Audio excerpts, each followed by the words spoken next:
Hi ಎಲ್ಲ beautiful ಸೋಲ್ಸನ್ನ welcome ಮಾಡ್ಕೊಳ್ತಾ ಇದ್ದೀನಿ ಮೀನಾ 71 ಚಾನಲ್ಗೆ. ಸೊ ಇವತ್ತು ನಾವು ನೋಡ್ಲಿಕ್ಕೆ ಹೋಗ್ತಾ ಇರುವಂತದ್ದು ತುಲಾ ರಾಶಿಯವರ ಕಮಿಂಗ್ 3 ಮಂತ್ಸ್ ಯಾವ ರೀತಿ ಆಗ್ಲಿಕ್ಕೆ ಹೋಗ್ತಾ ಇದೆ ಅಂತ ಹೇಳಿ. ಇದುವರೆಗೂ ರೀಡಿಂಗಿಗೆ ಕನೆಕ್ಟ್ ಆಗಿಲ್ಲ ಅಂತಂದ್ರೆ ಸೊ ಕನೆಕ್ಟ್ ಮಾಡ್ಕೊಳ್ಳಿ. ನೀವು ಈ ಅಂದ್ರೆ ಏನಾದ್ರೂ ವಿಡಿಯೋಗೆ ಹೊಸದಾಗಿ ನೋಡ್ತಾ ಇದ್ದೀರಾ ಅಂತಂದ್ರೆ ಒಂದ್ಸಾರಿ ಚಾನಲ್ ಅನ್ನ ಸಬ್ಸ್ಕ್ರೈಬ್ ಮಾಡ್ಕೊಂಡು ನೀವು ನೋಡೋದಾತಂದ್ರೆ ನಿಮ್ಗೆ ತುಂಬಾ ಅಕ್ಯುರೇಟ್ ಆಗಿ ರೀಡಿಂಗ್ ಬರುತ್ತೆ. ಅಷ್ಟೇ ಅಲ್ಲ, ಈ ಒಂದು ರೀಡಿಂಗ್ ಅನ್ನ married unmarried first second marriage ಯಾರಾದ್ರೂ ನೋಡಬಹುದು. ನೀವು ರಿಲೇಶನ್ಶಿಪ್ ಅಲ್ಲಿ ಇದ್ರೆ ಅವರು ಕೂಡ ನೋಡಬಹುದು.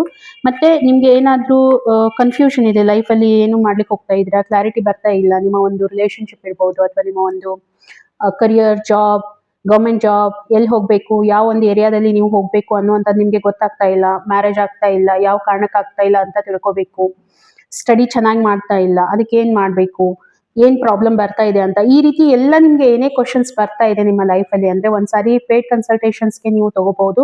ಖಂಡಿತ ನಿಮ್ಗೆ ಅಲ್ಲಿ ಆನ್ಸರ್ ಸಿಗುತ್ತೆ ಅಂತ ಹೇಳ್ಬೋದು.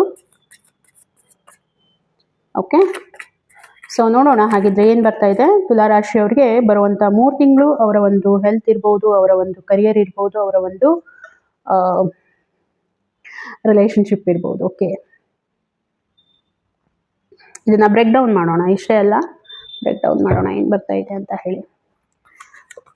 ಈ ಒಂದು ರೀಡಿಂಗ್ ನಿಮ್ ತನಕ ಬರ್ತಾ ಇದೆ ಅಂತಂದ್ರೆ ಖಂಡಿತ ಲೈಕ್ ಕೊಡೋದನ್ನ ಮಾತ್ರ ಮರಿಬೇಡಿ. ಎನರ್ಜಿ ಎಕ್ಸ್ಚೇಂಜಿಂಗ್ ಕಂಪಲ್ಸರಿ ಆಗಿರುತ್ತೆ. ಹಾಗೆ ನೀವು ನನ್ನ ಒಂದು ಫೇಸ್ಬುಕ್ ಮತ್ತೆ ಇನ್ಸ್ಟಾಗೂ ಕೂಡ ಕನೆಕ್ಟ್ ಮಾಡ್ಕೋಬಹುದು. ಎವ್ರಿ ಡೇ ನಿಮ್ಗೆ ಎನರ್ಜಿ ಬೇಸ್ ರೀಡಿಂಗ್ ಇರುತ್ತೆ. ಪ್ರತಿದಿನ ನಿಮ್ದು ಯಾವ ರೀತಿ ಹೋಗ್ತಾ ಇದೆ ಅಂತ ಹೇಳಿ ನೀವು ತಿಳ್ಕೊಬಹುದು ಅಲ್ಲಿ. ಓಕೆ, ಮತ್ತೆ ಬೇರೆ ಬೇರೆ ಇನ್ಫಾರ್ಮೇಶನ್ ಅವೈಲೇಬಲ್ ಇರುತ್ತೆ, ಲೈಕ್ ಕ್ರಿಸ್ಟಲ್ಸ್ ಯಾವ್ದು ವೇರ್ ಮಾಡಬೇಕು, ಏನ್ ಮಾಡಬೇಕು ಅಂತ ಹೇಳಿ. ಸೊ ನಿಮ್ಮ ಒಂದು ಹೆಲ್ತ್ ಆಸ್ಪೆಕ್ಟ್ ಇಂದ ಚೆಕ್ ಮಾಡ್ತಾ ಇದ್ರೆ ಹೀಲ್ ಆಗ್ತಾ ಇದ್ದೀರಾ, ನಿಮ್ಮನ್ನ ನೀವು ಹೀಲ್ ಮಾಡ್ಕೊಳ್ತಾ ಇದ್ದೀರಾ ಅನ್ನುವಂಥದ್ದು ನೋಡಿ. ಕೆಲವೊಂದ್ಸಾರಿ ನಿಮ್ಗೆ ಪ್ರಾಬ್ಲಮ್ ಹೆಲ್ತ್ ಇಶ್ಯೂಸ್ ಇಂದಾನೇ ಆಗ್ಬೇಕು ಅಂತ ಅಲ್ಲ, ಫಿಸಿಕಲ್ ಇಶ್ಯೂಸ್ ಇಂದಾನೇ ಆಗ್ಬೇಕು ಅಂತ ಇರೋದಿಲ್ಲ. ಹೆಲ್ತ್ ಇಶ್ಯೂಸ್ ಅಂದ್ರೆ ನಾರ್ಮಲ್ ಆಗಿ ನಿಮ್ಮ ಸ್ಟ್ರೆಸ್ ಇರ್ಬೋದು, ಎಂಗ್ಸೈಟಿ ಇರ್ಬೋದು, ಕಮ್ಯುನಿಕೇಶನ್ ಪ್ರಾಬ್ಲಮ್ ಇರ್ಬೋದು, ಮನ್ಸಲ್ಲಿ ಏನೋ ಇಟ್ಕೊಂಡಿದ್ದೀರಾ, ಅದನ್ನ ರಿಲೀಸ್ ಮಾಡ್ತಾ ಇಲ್ಲ, ಸೊ ಅಲ್ಲಿಂದನೂ ಬರುವಂತದ್ದು ಕಾಮನ್ ಆಗಿರುತ್ತೆ. ಸೊ ಇಲ್ಲಿನೂ ನಾನು ನೋಡ್ತಾ ಇರುವಂತದ್ದು ನಿಮ್ಗೆ ಫಿಸಿಕಲಿ ಇಶ್ಯೂಸ್ ಅಂತ ಯಾವ್ದು ಬರ್ತಾ ಇಲ್ಲ. ಫಿಸಿಕಲ್ ವೈಸ್ ನಿಮ್ಮ ಒಂದು 3 ಮಂತ್ಸ್ ಜರ್ನಿ ಏನಿರುತ್ತೆ ಚೆನ್ನಾಗಿರುತ್ತೆ, ಪ್ರಾಬ್ಲಮ್ ಇರೋದಿಲ್ಲ. ಅಷ್ಟಕ್ಕೂ ನಾನು ನಿಮ್ಗೆ ವೀಕ್ಲಿ ಪ್ರಿಡಿಕ್ಷನ್ಸ್ ನಾನು ನಿಮ್ಗೆ ಕೊಟ್ಟಿರ್ತೀನಿ, ವೀಕ್ಲಿ ಇರುವಂತದ್ದು. ಸೊ ಅದ್ರ ಬಗ್ಗೆ ಸ್ವಲ್ಪ ನೋಡ್ಕೊಂಡು ನೀವು ಚೆಕ್ ಮಾಡಿ. ಓವರ್ ಆಲ್ ನಾನು 3 ಮಂತ್ಸ್ಗೆ ಅದನ್ನ next weekly wise break down ಮಾಡೋಣ ಯಾವ ರೀತಿ ಇದೆ ಅಂತ ಹೇಳಿ. ಇಲ್ಲಿ ಬರ್ತಾ ಇರುವಂತದ್ದು ಆ ರೀತಿ ನಿಮ್ಗೆ ಏನಾದ್ರೂ ಪ್ರಾಬ್ಲಮ್ ಬರ್ತಾ ಇದೆ ಕಮ್ಯುನಿಕೇಶನ್ ಅಲ್ಲಿ, ಇದನ್ನ ಯಾರಿಗಾದ್ರೂ ಮುಂದೆ ಹೇಳ್ಕೋಬೇಕು ಈ ರೀತಿ ಅಂತಂದ್ರೆ ಖಂಡಿತ ನಿಮ್ಮ ಲೈಫ್ ಅಲ್ಲಿ ಯಾರಾದ್ರೂ ಒಬ್ಬ ಗುರುಗಳು ಎಂಟ್ರಿ ಆಗ್ಲಿಕ್ಕೆ ಹೋಗ್ತಾ ಇದ್ದಾರೆ ಈ 3 ತಿಂಗಳಲ್ಲಿ. ಅವರ ಸಾನ್ನಿಧ್ಯ ನೀವು ಪಡ್ಕೊಳ್ತೀರಾ, ಅವರು ನಿಮ್ಗೆ ಗೈಡೆನ್ಸ್ ಚೆನ್ನಾಗಿ ಮಾಡ್ತಾರೆ ಅನ್ನುವಂಥದ್ದು ಇಲ್ಲಿ ನನಗೆ ಗೊತ್ತಾಗ್ತಾ ಇದೆ.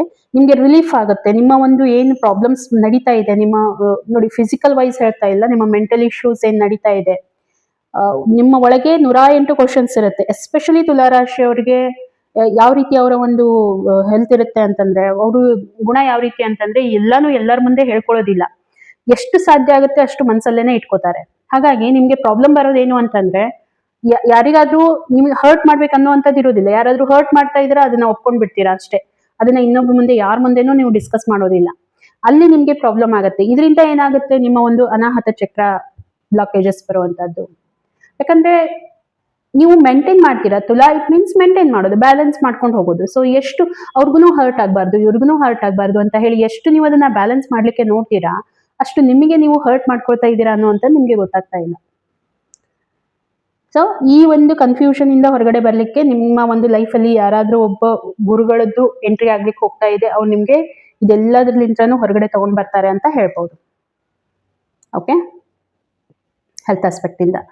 ಇನ್ನು ನಿಮ್ಮ ಕರಿಯರ್ ನಾನು ನೋಡ್ತಾ ಇದ್ದೀನಿ ಏನ್ ಬರ್ತಾ ಇದೆ ಅಂತ ಹೇಳಿ.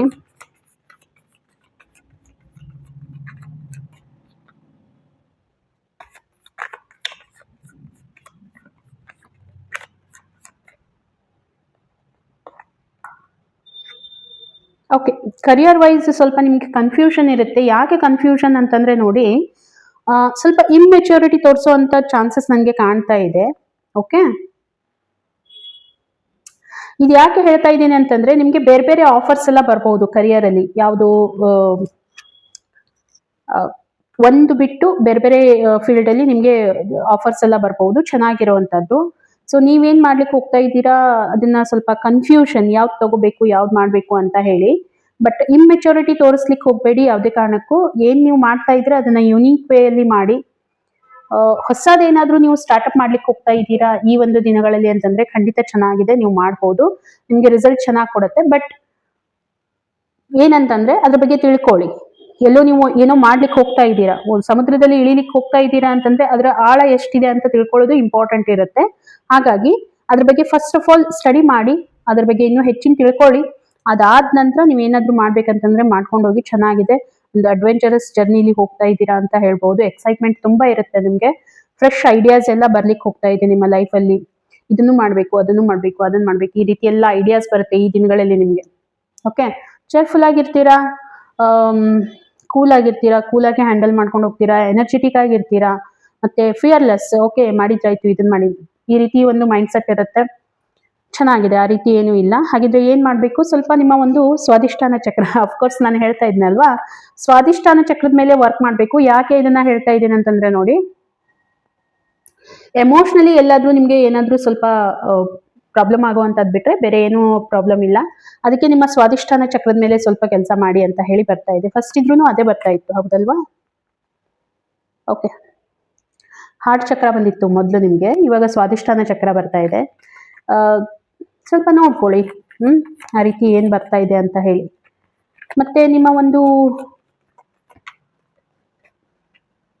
ರಿಲೇಶನ್ಶಿಪ್ ಅನ್ನ ನೋಡಕ್ ಹೋಗ್ತಾ ಇದ್ರೆ, ರಿಲೇಶನ್ಶಿಪ್ ಅಲ್ಲಿ ಇರೋದಕ್ಕಿಂತ ಹೆಚ್ಚಿಗೆ ಜ್ಞಾನ ಯಾರಿಗೂ ಕೊಡ್ಲಿಕ್ಕೆ ಹೋಗ್ಬೇಡಿ. ಒಂದೇ ಹೇಳ್ಬೇಕು ಅಂತಂದ್ರೆ, ನಿಮ್ಮ ಹತ್ರ ಏನು ಜ್ಞಾನ ಇದೆ ಅದನ್ನ ನೀವು ಮ್ಯಾನೇಜ್ ಮಾಡ್ಕೊಂಡು ನಿಮ್ಮ ಒಂದು ಒಳ್ಳೇದಾಗೋದಕ್ಕೆ ನೀವು ಅದನ್ನ ಯುಟಿಲೈಸ್ ಮಾಡ್ಕೊಳ್ಳಿ. ಬಟ್ ಯಾರಿಗಾದ್ರೂ ನೀವು ಹೇಳಲಿಕ್ಕೆ ಹೋಗ್ತೀರಾ, ಅವ್ರು ಏನಾದ್ರೂ ನಿಮ್ ಮಾತು ಕೇಳಲಿಲ್ಲ ಅಂತಂದ್ರೆ ನಿಮ್ಗೆ ಸಮಸ್ಯೆ ಬರುತ್ತೆ ಅನ್ನೋಂಥದ್ದು ನನ್ಗೆ ಕಾಣ್ತಾ ಇದೆ. ಕನ್ಫ್ಯೂಷನ್ಸ್ ಕ್ರಿಯೇಟ್ ಆಗುತ್ತೆ ಸ್ವಲ್ಪ. ಬಟ್ ಇವಂತೂ ರಿಲೇಶನ್ಶಿಪ್ ವೈಸ್ ಚೆನ್ನಾಗಿದೆ. ಒಂದೇನಂತಂದ್ರೆ ನಿಮ್ಮ ಮಾತುಗಳು, ನೀವೇನ್ ಹೇಳ್ತಾ ಇದ್ದೀರಾ ಅದನ್ನ ಏನ್ ಮಾಡ್ಬೇಕು, ತುಂಬಾ ಜ್ಞಾನ ಇರುತ್ತೆ. ತುಲಾರಾಶಿಯವ್ರಿಗೆ ತುಂಬಾ ಜ್ಞಾನ ಯಾವ ರೀತಿ ಇರುತ್ತೆ ಅಂತಂದ್ರೆ, ಸ್ಪಿರಿಚುವಾಲಿಟಿ ತುಂಬಾ ಇರುತ್ತೆ, ಸ್ಪಿರಿಚುವಲಿ ಕನೆಕ್ಟೆಡ್ ಆಗಿರ್ತಾರೆ, ಡಿವೈನ್ ಕನೆಕ್ಟೆಡ್ ಆಗಿರ್ತಾರೆ. ಎಲ್ಲಾನು ಎಲ್ರಿಗೂ ಅದನ್ನ ಹೇಳಲಿಕ್ಕಂತ ಹೋಗ್ತಾರೆ. ಬಟ್ ಎಲ್ರೂ ನಿಮ್ ತರ ಇರೋದಿಲ್ಲ, ಎಲ್ಲರೂ ಅದನ್ನ ಪಾಸಿಟಿವ್ ವೇ ಅಲ್ಲಿ ತಗೊಳ್ಳಿಲ್ಲ ಅಂತ ಹೇಳಿ ಮತ್ತೆ ನೀವು ಅದನ್ನ ಏನ್ ಮಾಡ್ತೀರಾ, ಪ್ರಾಬ್ಲಮ್ ಕ್ರಿಯೇಟ್ ಮಾಡ್ಕೋತೀರಾ. ನಿಮ್ಮಷ್ಟಕ್ಕೆ ನೀವೇ ಏನೋ ಅನ್ಕೊಳ್ಳೋದು, ನಾನು ಹೇಳಿರೋ ಮಾತನ್ನ ಕೇಳ್ತಾ ಇಲ್ಲ ಅಂತ ಹೇಳಿ ಹೇಳೋದಾದ್ರೂ ಯಾಕೆ, ಮತ್ತೆ ನಮ್ಮನ್ನ ನಾವು ಮನಸ್ಸು ನೋಯಿಸ್ಕೊಳ್ಳೋದಾದ್ರೂ ಯಾಕೆ. ಇದು ಆಗ್ತಿರೋ ಇಶ್ಯೂ ಎಲ್ಲಿಂದ, ನಿಮ್ಮಿಂದಾನೇ ಆಗ್ತಾ ಇದೆ ಅಲ್ವಾ? ಹಾಗಾಗಿ ನೀವೇ ಅದನ್ನ ಅವಾಯ್ಡ್ ಮಾಡ್ಕೊಂಡ್ಬಿಡಿ. ಓಕೆ, ಬೇರೆದವ್ರ ಕಡೆಯಿಂದ ಇಶ್ಯೂಸ್ ಕ್ರಿಯೇಟ್ ಆಗೋದಿಲ್ಲ, ನಿಮ್ಮಿಂದಾನೇ ಆಗ್ತಾ ಇದೆ. ಯಾಕೆ, ನೀವೇ ಹೇಳಲಿಕ್ಕೆ ಹೋಗ್ತಾ ಇದ್ದೀರಾ, ಬಟ್ ಆ ವ್ಯಕ್ತಿ ತಗೋಬೇಕಲ್ಲ, ಅದನ್ನ ತಗೊಳ್ತಾ ಇಲ್ಲ. ಹಾಗಾಗಿ ಬಿಟ್ಬಿಡಿ. ಯಾರು ತಗೊಳ್ತಾ ಇದ್ದಾರೆ, ಯಾರಾದ್ರೂ ಜೆನ್ಯೂನ್ ಆಗಿ ನಿಮ್ಮ ಹತ್ರ ಬಂದು ಕೇಳ್ತಾ ಇದಾರೆ, ಈ ರೀತಿ ಸಮಸ್ಯೆ ಇದೆ ನನ್ಗೆ ಹೇಳಿ ಅಂತ ಹೇಳಿದ್ರೆ ಡೆಫಿನೆಟ್ ಆಗಿ ಅವ್ರಿಗೆ ಅಡ್ವೈಸ್ ಕೊಡಿ, ಮುಂದೆ ಅವ್ರಿಗೆ ಹೆಲ್ಪ್ ಮಾಡಿ. ಯಾರು ನಿಮ್ಗೆ ಕೇಳ್ತಾ ಇಲ್ಲ, ನೀವಾಗ್ಲೇನೆ ನೀವು ಹೋಗಿ ಯಾರನ್ನೂ ಈ ರೀತಿ ಹೇಳಲಿಕ್ಕೆ ಹೋಗ್ಬೇಡಿ. ಓಕೆ, ಎಸ್ಪೆಷಲಿ ನಿಮ್ಮ ಸಂಬಂಧದಲ್ಲಿ ಯುನಿಟಿ ಬರ್ತಾ ಇದೆ, ಚೆನ್ನಾಗಿ ಪಾರ್ಟ್ನರ್ಶಿಪ್ ಅನ್ನ ಮೇಂಟೈನ್ ಮಾಡ್ಕೊಂಡು ಹೋಗ್ತಾ ಇದ್ದೀರಾ. ಲವ್ ರಿಲೇಶನ್ಶಿಪ್ ಅಲ್ಲಿ ಅಟ್ರಾಕ್ಷನ್, ಇಬ್ಬರ ಮೇಲೇನು ತುಂಬಾ ಒಬ್ರಿಗೊಬ್ರು ಅಟ್ರಾಕ್ಟಿವ್ ಆಗಿರ್ತೀರಾ. ಕನೆಕ್ಷನ್ ತುಂಬಾ ಕ್ಲೋಸ್ ಆಗಿರುತ್ತೆ ನಿಮ್ಮ ಒಂದು ರಿಲೇಶನ್ಶಿಪ್ ಅಲ್ಲಿ. ಬಾಂಡಿಂಗ್ ತುಂಬಾ ಚೆನ್ನಾಗಿರುತ್ತೆ ಅಂತ ಹೇಳ್ಬೋದು. ಮತ್ತೆ ಒಂದು ಮ್ಯೂಚುವಲ್ ರೆಸ್ಪೆಕ್ಟ್ ಅನ್ನ ಮ್ಯಾನೇಜ್ ಮಾಡ್ಕೊಂಡು ಹೋಗ್ತೀರಾ. ಓಕೆ, ಒಂದು ಟ್ರೂ ಲವ್ ಅಂತ ಹೇಳ್ಬೋದು. ಈಕ್ವಲ್ ಎಫರ್ಟ್ಸ್, ಇಬ್ರು ಕೂಡ ಚೆನ್ನಾಗಿ ಎಫರ್ಟ್ ಹಾಕ್ತೀರಾ. ಯಾವ ರೀತಿ ಅಂತಂದ್ರೆ, ನೀವೇನೋ ಮನಸ್ಸಲ್ಲಿ ನೋಯಿಸ್ಕೊಳ್ತಾ ಇದ್ರೆ ಅವರು ನಿಮ್ಗೆ ಚೆನ್ನಾಗಿ ಅರ್ಥ ಮಾಡ್ಕೊಂಡು ಅದರಿಂದ ಹೊರಗೆ ತಗೊಂಡ್ ಬರುವಂತದ್ದು, ಅಥವಾ ಅವ್ರಿಗೆ ಏನಾದ್ರೂ ಪ್ರಾಬ್ಲಮ್ ಆಗ್ತಾ ಇದೆ ಎಮೋಷನಲಿ ಅಂತಂದ್ರೆ ನೀವು ಅವ್ರಿಗೆ ಗೈಡ್ ಮಾಡುವಂತದ್ದು. ಈ ಎಲ್ಲ ಏರಿಯಾದಲ್ಲಿ ತುಂಬಾ ಪಾಸಿಟಿವ್ ಆಗಿರುವಂತ ರಿಸಲ್ಟ್ ನನ್ಗೆ ಕಾಣ್ತಾ ಇದೆ. ಪ್ಯಾಷನೇಟ್ ಆಗಿರ್ತೀರಾ, ಇಬ್ರು ಒಬ್ರಿಗೊಬ್ರು ಸ್ಟ್ಯಾಂಡ್ ತಗೊಳಕ್ ಹೋಗ್ತಾ ಇದ್ದೀರಾ ಅಂತ ಹೇಳ್ಬೋದು. ಒಂದು ಬ್ಲೆಸ್ಸಿಂಗ್ಸ್ ಬರ್ತಾ ಇದೆ ನಿಮ್ಗೆ. ಓಕೆ, ಚೆನ್ನಾಗಿದೆ. ಮೇ ಬಿ ಯಾರಾದ್ರೂ ಪ್ಲಾನಿಂಗ್ ಮಾಡ್ತಾ ಇದ್ದೀರಾ, ನೀವು ಎಂಗೇಜ್ಮೆಂಟ್ ಮಾಡ್ಕೋಬೇಕು, ಅಥವಾ ನಿಮ್ಮ ಒಂದು ಈ ಒಂದು ಜರ್ನಿಯನ್ನ ನಿಮ್ಮ ಮ್ಯಾರೇಜ್ ಅಲ್ಲಿ ಕನ್ವರ್ಟ್ ಮಾಡ್ಕೋಬೇಕು, ನಿಮ್ಮ ಲೈಫ್ ಪಾರ್ಟ್ನರ್ ಮಾಡ್ಕೋಬೇಕು ಅನ್ನೋ ಹಾಗಿದ್ರೆ ಖಂಡಿತ ಈ ಒಂದು ಸಮಯ ಚೆನ್ನಾಗಿರುತ್ತೆ. ನೀವು ಪ್ಲಾನಿಂಗ್ ಮಾಡ್ತೀರಾ ಅಂತ ಕೂಡ ನನಗೆ ಅನ್ಸುತ್ತೆ. ಓಕೆ, ಏನಾದ್ರೂ ಪಾಸಿಟಿವ್ ಆಗಿ. ಹೋಪ್ಸೋ ನಿಮ್ಗೆ ಈ ಒಂದು ರೀಡಿಂಗ್ ಕನೆಕ್ಟ್ ಆಗುತ್ತೆ ಅಂತ ಹೇಳಿ ನಾನು ಅನ್ಕೋತೀನಿ, ಕನೆಕ್ಟ್ ಆಗಿರುತ್ತೆ ಅಂತಾನು ಅನ್ಕೋತೀನಿ. ಸೊ ನಿಮ್ಗೆ ಚೆನ್ನಾಗಿ ಅನಿಸ್ತು ಅಂತಂದ್ರೆ ಖಂಡಿತ ಇದನ್ನ ಲೈಕ್ ಮಾಡಿ, ಶೇರ್ ಮಾಡೋದನ್ನ ಮರಿಲಿಕ್ಕೆ ಹೋಗ್ಬೇಡಿ. ಪೇಡ್ ಕನ್ಸಲ್ಟೇಷನ್ಸ್ ಆಲ್ರೆಡಿ ನಿಮ್ಗೆ ಹೇಳಿದ್ದೀನಿ, ನೋಡ್ಕೊಳ್ಳಿ. ಮತ್ತೆ ಏನಾದ್ರೂ ನಿಮ್ಗೆ ಸಮಸ್ಯೆ ಅಂತ ಇದ್ರೆ ಕನ್ಸಲ್ಟ್ ಮಾಡಬಹುದು. ಸಿಗೋಣ ಹಾಗಿದ್ರೆ ಇನ್ನೊಂದು ವಿಡಿಯೋದಲ್ಲಿ. ಅಲ್ಲಿವರೆಗೂ ಎಲ್ರಿಗೂ ಥ್ಯಾಂಕ್ ಯು.